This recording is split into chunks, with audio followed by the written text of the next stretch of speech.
छाव के उ सबसे लगाव के, पीपल के छाव के उ सबसे लगाव के। याद बढ़िया बता भाई रे गाँव के, पीपल के छाव के उ सबसे लगाव के, पीपल के छाव के उ सबसे लगाव के।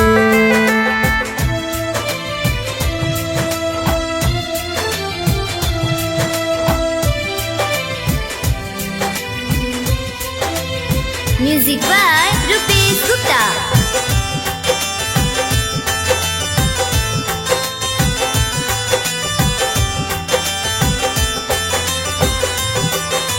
कैसन कैसन लोग कैसन रीत बा, सभे यहाँ मतलब के हित बा।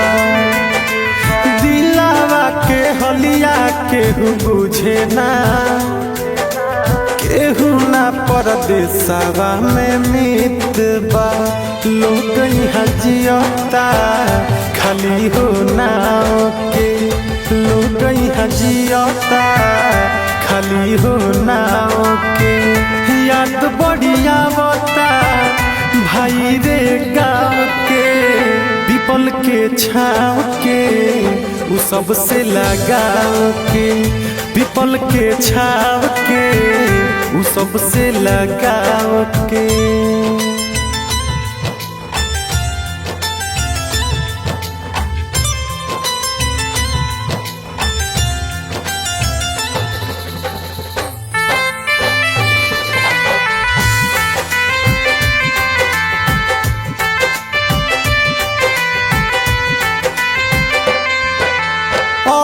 नहीं कुछ यहाँ भावता, घर के मजबूरी सब करावता।